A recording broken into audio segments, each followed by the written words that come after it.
Olá, estamos de volta aqui com o Jornal da Manhã e a gente vai estar batendo um papo no dia de hoje com o economista Anderson Araújo, que vai estar tratando da questão da reforma tributária e seus impactos no cotidiano da população. Anderson, seja muito bem-vindo aqui ao Jornal da Manhã pela Jovem Pan em 100,7. Muito obrigado, bom dia a todos os ouvintes. Anderson, na prática, o que é que vai mudar a vida do contribuinte, a vida do brasileiro, a vida do alagoano, do maçoense, com a questão da reforma tributária? O povo quer saber. Bem, explicar a reforma tributária só é menos difícil do que o nosso código tributário, né? Realmente o Brasil ele tem um sistema tributário discutivelmente, né, já há anos, né, complexo, e não diferente disso, há 30 anos se discute uma reforma tributária, né? Pouco depois da nossa Constituição ser promulgada, a ideia de mudar o nosso sistema tributário, né, para facilitar, desburocratizar, né, ele vem sendo discutido fortemente. Com essa reforma tributária que conseguiu ser aprovada, né, através de lei complementar em 2023, com início, né, nos próximos anos, de forma gradativa, né, tem-se aí dois aspectos importantes. Primeiro, diminuir a quantidade de impostos que muitas vezes são acumulados. E segundo, tentar diminuir o peso dos impostos à população de baixa renda. E aí isso impacta diretamente na maioria das pessoas, na maioria da população. Afinal de contas, quem ganha menos paga mais imposto. Por quê? Tudo que nós ganhamos quando a nossa renda é menor se reverte em consumo. E justamente no consumo de bens e serviços incidem os tributos, dos mais diversos, né? Considerando até o nosso caráter, né, da nossa federação. Nós temos impostos federais, estaduais e municipais.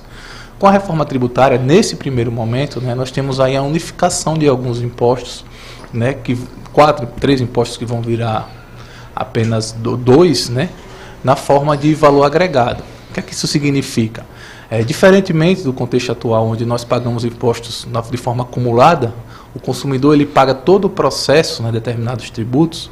Né? Um exemplo básico, né, que nós utilizamos nas aulas, por exemplo, é o imposto sobre o pneu. Se você compra um pneu numa loja, né, numa oficina, o fabricante do pneu, né, ele pagou o tributo, por exemplo, COFINS, que é a contribuição sobre Seguridade Social que as empresas pagam.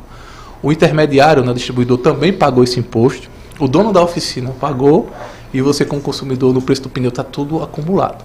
Com essa nova proposta de reforma tributária, a taxação, né, a incidência vai ser sobre cada etapa. Então vai ser um percentual, consequentemente diminui o valor final dos tributos e o valor final do tributo tende a diminuir também o preço final que nós pagamos. Isso é um impacto significativo. Um grande outro avanço da reforma tributária é justamente sobre a possibilidade de cashback, que isso está sendo estudado, está sendo avaliado, que vai ser o retorno, sobretudo das populações de menor renda, né, quer seja via Bolsa Família, quer seja via cadastro único, daqueles impostos que são pagos. Anderson, você falou desse exemplo do pneu.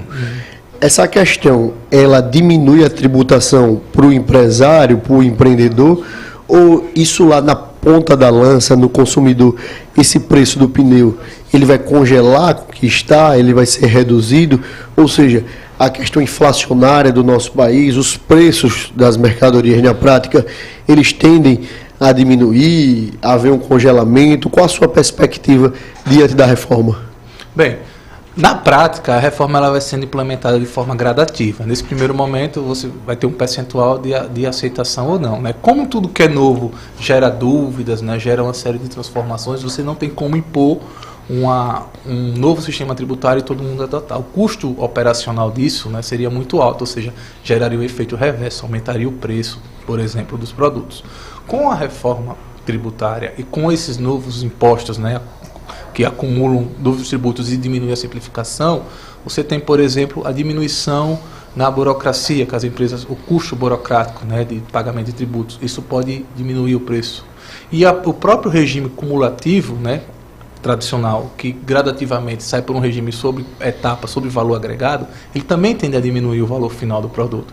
Então a tendência, né, estimativa, obviamente, das expectativas são que isso diminua no valor final dos produtos. Vale ressaltar que aqueles produtos que são subsidiados, né, como por exemplo produtos de cesta básicas, eles ainda vão manter essa isenção tributária, que é uma coisa benéfica para a população como um todo, né? Então, por exemplo, muitos produtos eles são taxados, existem regimes, existem percentuais que complicam muito a vida quando isso gera o produto final. Com a simplificação do sistema, isso acaba gerando efeitos positivos. E até mesmo os efeitos, digamos assim, a rebote, né, os rebates complementares, como a diminuição da burocracia, que eu já citei, a transparência, que facilita muito na cobrança do imposto, a expectativa de uma maior formalização das empresas. Emperra a questão da sonegação fiscal também? Diminui bastante a sonegação fiscal, né? Justamente, quanto mais complexo, mais fácil de haver sonegação. Com essa proposta de simplificação, você tem a possibilidade de diminuir bastante o fluxo de imposto que é sonegado, porque facilita muito a cobrança, entendeu? Eu sei, Anderson, que a gente está falando aqui da reforma tributária no âmbito da população, da classe trabalhadora, mas eu quero fazer um questionamento, e além da nossa pauta,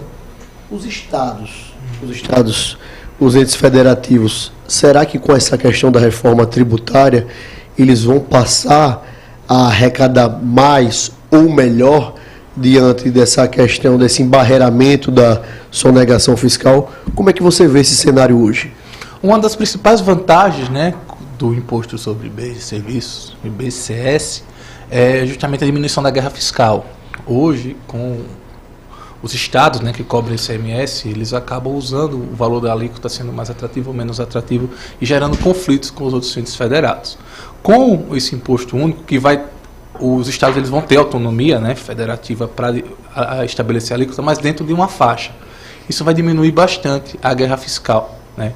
Então, assim, óbvio que existem outros elementos que ainda vão ser fontes de conflito e barganha entre os estados, mas a questão tributária do ICMS, do ICS, no caso, imposto municipal, vai facilitar muito, né? Então, a tendência é da melhoria até na arrecadação dos estados e municípios, entendeu? A diminuição das injustiças de facilitar muito a cobrança desses impostos nos entes federais e também nos entes municipais, no caso do imposto sobre serviços. Anderson Araújo, você é economista, você é um especialista na área. Qual a sua avaliação geral até aqui em relação à reforma tributária para a nossa população, para o povo que está nos ouvindo, para aquele pequeno investidor, médio, empreendedor? A reforma tributária, ela é boa, ela é ruim, ela ainda pode ser aprimorada num futuro breve? Como é que você vê esse cenário? Qual a nossa realidade objetivamente? Eu avalio de forma positiva, né? Eu também sou professor da área de finanças públicas, né, de economia do setor público, e utilizo muito como esses exemplos, né, para os meus alunos, o impacto do IVA, que é o Imposto sobre Valor Agregado, né, na diminuição do produto final. Isso vai facilitar bastante, sobretudo na necessidade de formalização das empresas. Óbvio que nós temos o Simples, né, temos o MEI, mas muitas vezes isso acaba sendo um impedimento no crescimento, né, naquela lista de impostos, né, e até gerando atividades e externalidades. O outro avanço também que eu considero é justamente essa possibilidade do cashback,